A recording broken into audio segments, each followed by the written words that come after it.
Here's a quote. "These threats will not deter us." That is the message from the United States after the Chinese government leveled new retaliatory sanctions against top American officials. House Foreign Affairs Committeeman, New Jersey Congressman Chris Smith was one of those targeted for speaking out against the atrocious human rights abuses that China commits against a number of Muslims in its country. And he joins us live this morning with why he is not backing down.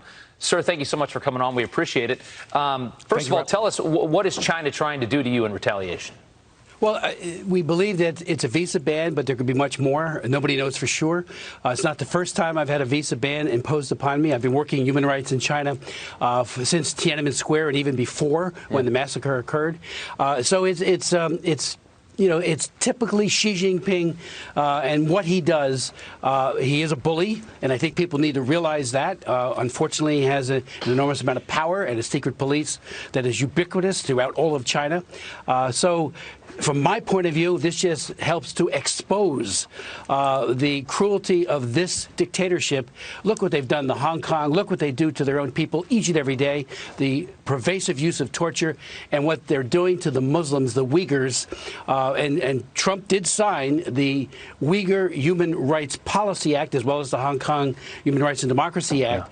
And that has sanctions in it, and he is faithfully implementing those sanctions. So this is all about retaliation. It is a horrible regime, the way that they treat these people, the Uyghurs, as you talk about. We can put it up on the screen.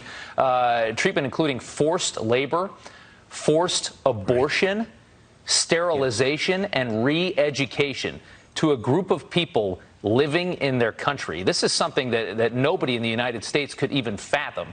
Why is it that China gets away with this, I guess, is my question. Well, they get away with it because so many previous administrations in the United States and many Europeans have enabled it by way of acquiescence, always believing, well, maybe they'll get better if we just treat them with more, kinder, rather than calling out the abuse. You know, Wei Jingsheng, the father of the Democracy Wall movement, with whom I met with, and he was horribly imprisoned and tortured in Beijing, he said, you don't get it. The more you kowtow and enable and show weakness, the more they beat us in prison and go after Chinese people, and in this case, the Uyghur Muslims. Yeah. And frankly, Rob, they're in concentration camps.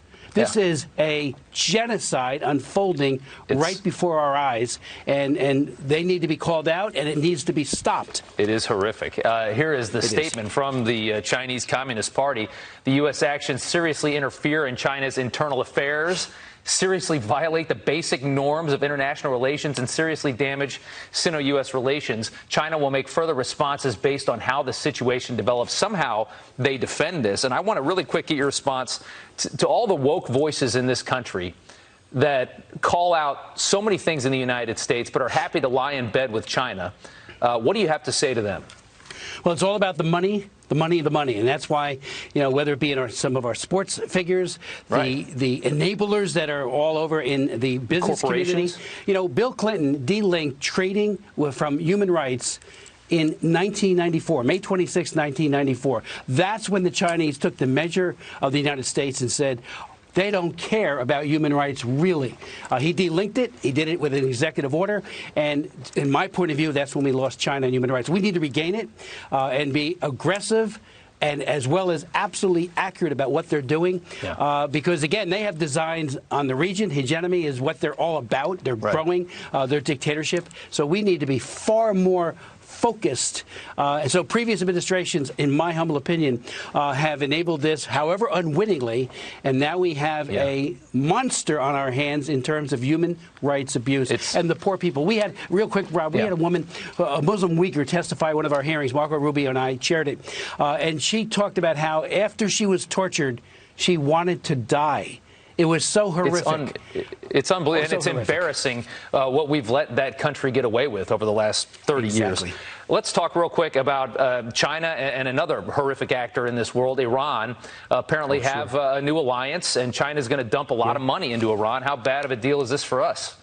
Well, again, it's the ongoing enabling, in this case, of China and working with other rogue nations, terrorist states. Russia is also very much involved with this. But the New Deal actually was announced in the last year of the Obama administration, January of the last year, by Rouhani, the president of Iran, right. and by Xi Jinping. They've been working on it. We don't know the details. There's an 18-page draft circulating.